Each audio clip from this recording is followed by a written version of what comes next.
আপনি কি তাওবা করার পরও বারবার শয়তানের ফাঁদে পড়ে যান? গুনাহ আর করবেন না বলে প্রতিজ্ঞা করার পরও পুনরায় গুনায় জড়িয়ে পড়েন? মনের সব জোর একত্রিত করেও গুনাহ থেকে বেরিয়ে আসতে পারছেন না? আমার ভাই, এ নিয়ে হতাশ হওয়ার কিছু নেই। আমার কথাগুলো মন দিয়ে শুনুন। মুমিনের পুরো জীবনটাই একটি যুদ্ধ, একটি অন্তহীন লড়াই। এ লড়াই কুপ্রবৃত্তির বিরুদ্ধে, শয়তানের বিরুদ্ধে।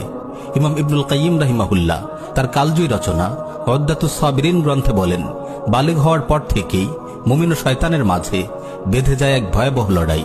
মুমিন তার আকল, ইলম, সবর ইত্যাদির মতো হাতিয়ারগুলো নিয়ে কুপ্রবৃত্তি ও শয়তানের বিরুদ্ধে ঝাঁপিয়ে পড়ে। শয়তানও তার দলবল নিয়ে মুমিনের উপর হামলা করে। কোনো ফয়সালা না হওয়া পর্যন্ত এ লড়াই অব্যাহত থাকে। প্রিয় ভাই ও বোন, যতদিন আপনি এই পৃথিবীতে বেঁচে আছেন, এ লড়াই এক মুহূর্তের জন্যও থামবে না। এজন্য শয়তানের বিরুদ্ধে বিরামহীন কুস্তি যুদ্ধ। কখনো শয়তান কুস্তিতে আপনাকে হারিয়ে দেবে, আপনাকে মাটিতে ফেলে আপনার বুকে চেপে বসবে।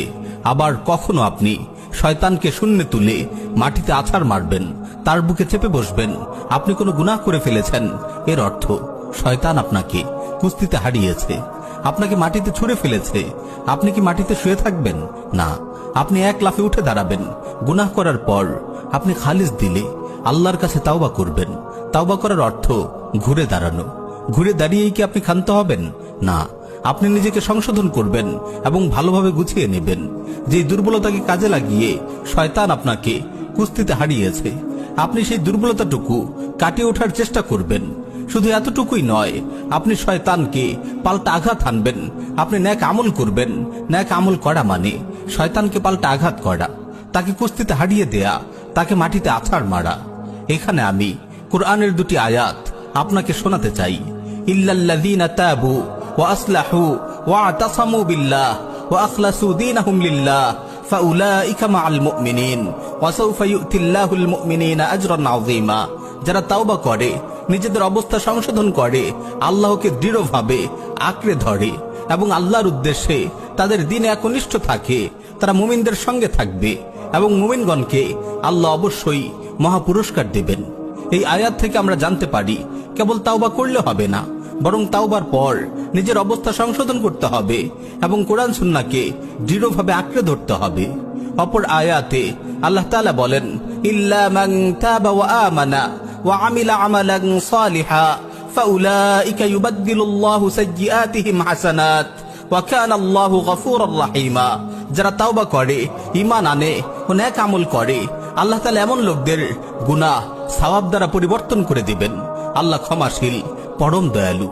এই আয়াত থেকে আমরা বুঝতে পারি, কেবল তাওবা করে নিজের অবস্থা সংশোধন করে ক্ষান্ত হওয়া যাবে না, বরং এরপরে নেক আমল করতে হবে। শয়তানের বিরুদ্ধে পাল্টা আঘাত হানতে হবে, তাকে নেক আমলের আঘাতে দুর্বল করে ফেলতে হবে। প্রিয় ভাই ও বোন, সবসময় মনে রাখবেন, আপনি যুদ্ধের ময়দানে আছেন। শয়তানের কাছে একবার ধরাশায়ী হয়েছেন তো কি হয়েছে, আবার উঠে দাঁড়ান, কোমর বাঁধুন, নিজেকে গুছিয়ে নিন, নিজের দুর্বলতাগুলো কাটিয়ে উঠুন। তারপর শয়তানকে পাল্টা হামলা করুন, শয়তানকে মাথার উপর তুলে মাটিতে আছাড় মারুন। তাওবা হলো আপনার ঘুরে দাঁড়ানো, আর নেক আমল হলো আপনার পাল্টা আঘাত। তাই তো কোরআনে বহুবার তাওবার পর নেক আমলের কথা এসেছে।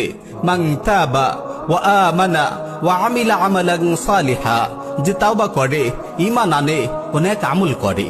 প্রিয় ভাই, শয়তানের কাছে যদি আপনি বারবার পরাজিত হন, বারবার আছাড় খান, এতে লজ্জিত হওয়ার কিছু নেই, নিরাশ হওয়ারও কিছু নেই। আপনি বারবার ঘুরে দাঁড়ান, আরো বেশি উদ্যম, আরো বেশি সাহস নিয়ে শয়তানের মুখোমুখি হন। আসলে ভাই, সত্যি বলতে কি, মুমিনের জীবনটাই এমন, কখনো আপনি শয়তানকে হারাবেন, কখনো শয়তান আপনাকে হারাবে। এই মল্লযুদ্ধ মৃত্যু পর্যন্ত অব্যাহত থাকবে। যতক্ষণ তাওবার হাতিয়ার আপনার হাতে আছে, আপনার নিরাশ হওয়ার কিছু নেই। কিন্তু সাবধান, খুব সাবধান, কখনো যেন এটি ভেবে নিরাশ হয়ে না বসেন যে এই গুনাহ থেকে আমি কখনোই বের হতে পারবো না। না ভাই, এরকম কখনোই ভাববেন না। তাওবার পর বারবার আপনি শয়তানের ফাঁদে পড়ে গেলেও আপনি হতাশ হবেন না। আপনি শয়তানের হাতে বারবার হারবেন, এই বাস্তবতা আপনি মেনে নিন এবং শয়তানের মোকাবেলায় তাওবা ও নেক আমলের হাতিয়ার নিয়ে ঝাঁপিয়ে পড়ুন। সে যদি 1 কোটি বারও আপনাকে মাটিতে ফেলে দেয়, 1 কোটি বারও আপনাকে গুনাহে লিপ্ত করে, আপনি 1000 কোটি বার তাওবা করবেন, 1000 কোটি বার আপনি ঘুরে দাঁড়াবেন মুষ্টিবদ্ধ হাতে। আজ এই শপথ করুন, কোনো গুনাহ হয়ে গেলে দীপ্ত কণ্ঠে ঘোষণা করুন, হে পাপিষ্ঠ দুরাচার শয়তান, তুই যদি আমাকে 1000 কোটি বারও গুনাহে লিপ্ত করাস, আমি 1,00,000 কোটি বার তাওবা করব, কোটি কোটি নেক আমলে আমার আমলনামা ভরে তুলব। আমি কখনো তোর সামনে পরাজয় স্বীকার করব না, আমি কখনো তাওবা ও নেক আমলের অস্ত্র ত্যাগ করব না। তোর সব চক্রান্ত বাধাকে পদদলিত করে আমি অবশ্যই আমার রবের সঙ্গে জান্নাতে মিলিত হব ইনশাআল্লাহ। প্রিয় ভাই ও বোন, কেবল ফরজ আদায় করে বসে থাকবেন না, কিছু কিছু নফল আদায় করুন। যে ব্যক্তি নফল আদায় করে, শয়তান তাকে সহজেই ফরজের ব্যাপারে গাফিল করতে পারে না। মনে রাখবেন, আপনার প্রতিটি নেক আমল শয়তানের গালে এক একটি চপেট আঘাত। তাই সব সময় আপনার জবানে জিকির জারি রাখুন, শয়তানের গালে একের পর এক চর কষতে থাকুন। সে আপনার মনে কুমন্ত্রণা দেওয়ার সুযোগ পাবে না। একটু অবসর পেলেই কোরআন তিলাওয়াত করুন, কিয়ামুল লাইল ও অন্যান্য নফল সালাতেও নিয়মিত হওয়ার চেষ্টা করুন। ধারাবাহিক আমল করলে ইনশাআল্লাহ শয়তান দুর্বল হতে থাকবে, এক সময় আপনার কাছে ঘেঁষতেও ভয় পাবে। প্রিয় ভাই ও বোন, গাফলতির সময় আর নেই, আবার জেগে উঠুন নতুন উদ্যমে। ফেলে আসা দিনগুলোর সব পাপ পঙ্কিলতা তাওবার অশ্রুতে ধুয়ে মুছে সাফ করে ফেলুন। আসুন নতুন করে শুরু হোক শয়তানের বিরুদ্ধে অনন্ত এক যুদ্ধ। হাতে তুলে নিন তাওবা ও নেক আমলের অস্ত্র। যতই শয়তান আপনাকে গুনাহের ফাঁদে ফেলুক, ইনশাআল্লাহ আপনি মৃত্যু পর্যন্ত তার কাছে হার মানবেন না।